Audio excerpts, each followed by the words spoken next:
It's always hard to believe that the year's almost over.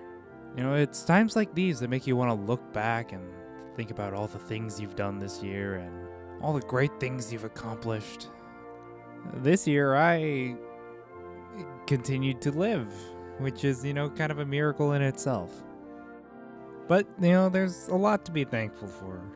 Like, I play a lot of video games here. This year's a great year for video games. Just outside of those, couple of things. But, otherwise, it's been fantastic. There's like where do we even start? There were just so many great games this year. Amazing hardware launches and some less than spectacular hardware launches. But, so many like good times had. Some really great memories. I'm running out of stock footage, so I think I'll just cut to the point here.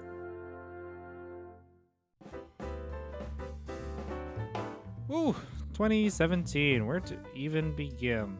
Let's do hardware. I've made 3 big hardware purchases this year. The first one was a pretty big upgrade to my gaming PC. In fact, I pretty much built a new PC.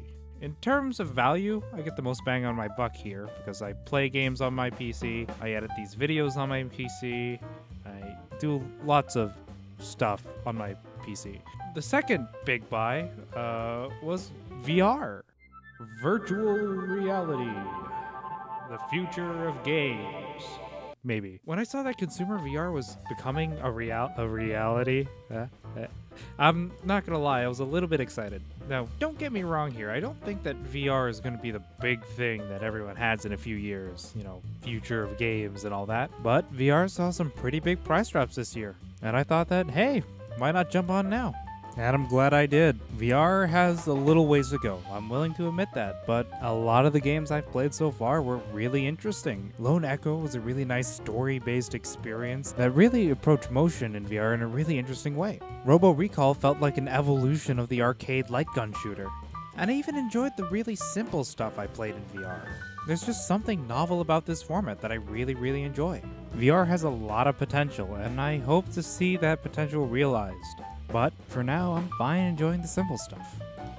Let's see what 2018 has to offer VR. See you then. Now, the third big piece of hardware I bought this year was the one I was personally most excited for.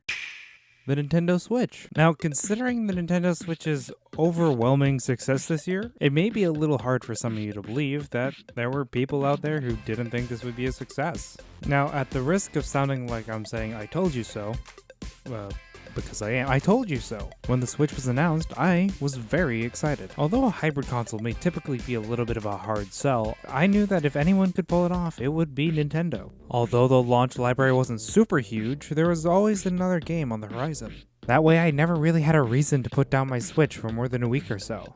And amongst those games are some of my favorite games of the year. Breath of the Wild took the ubiquitous open world formula and fixed so many of the issues I had with it. Super Mario Odyssey was pure, unadulterated platforming joy. Splatoon, And Mario Rabbids XCOM Super Fun Time Kingdom Battle came out of nowhere. And I loved it. With all the indies, ports of old games, and now developers rushing to make games for this thing, I have a feeling 2018 will be a pretty good time for Nintendo. Oh, what else did I play this year? Nier Automata. Yoko Taro, you are a madman. Every time I thought that I had this game pegged, it threw something new and wonderful my way.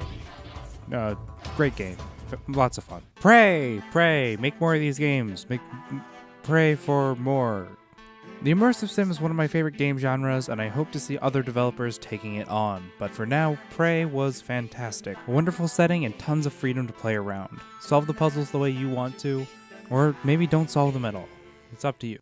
The Surge. With the Dark Souls series being officially over, I'm glad to see other developers attempting the formula. While The Surge definitely had its flaws, the combat felt solid enough, and it introduced some pretty interesting ideas. I'm excited to see what games in 2018 like Code Vein do with the Dark Souls formula. Hellblade. This game is worth a look for its unique position between AAA and indie alone. Developed by a mid-sized team without the backing of a large publisher, Hellblade still manages to deliver some stunning visuals while using artistry and subject matter that scare off publishers who are looking for a safe investment. Hellblade's depiction of mental health issues feels authentic and enriches the gameplay in a way I've never seen before. Divinity Original Sin 2. Now the footage I'm going to show you here is from the trailer because my own recordings of this game were mostly broken and the ones that weren't were like 8 hours long and no way I'm going to edit all that. Divinity Original Sin 2 is an RPG like no other. Divinity presents you with a rich and interesting setting while still allowing you to approach the game's many scenarios in nearly any way you'd like. The game's incredibly deep combat system rewards a skilled player for their careful planning, and on higher difficulties punishes them for not planning far enough. Divinity Original Sin 2 is a triumph of an RPG at any measure of the genre. PlayerUnknown's Battlegrounds. Yes, the game is a little jank, but I still think that PlayerUnknown's Battlegrounds still deserves a mention, even though its unwieldy title made me redo this voiceover like 15 times. PUBG provides mechanics that for me result in alternating moments of extreme tension and heart-pounding action.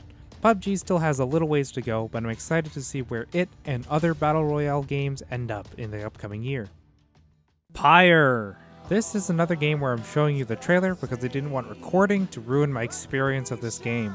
I have massive respect for the stories they deliver at Supergiant Games, and Pyre, like Transistor and Bastion, was fantastic.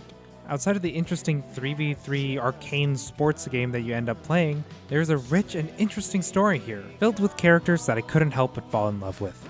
Once again, Supergiant Games delivers a fantastic soundtrack, an amazing game, and an experience I will remember forever. And that's just the tip of the iceberg of what I played this year. There was Tokyo 42, which I really enjoyed, Echo, which was great, XCOM 2, War of the Chosen, an amazing expansion, the Crimson Court DLC for Darkest Dungeon, Assassin's Creed Origins wasn't bad, and so much more. There's just so much good stuff that came out this year. I hope the next year is even half as good as this one. And even if it isn't, I have a huge backlog from this year to work through.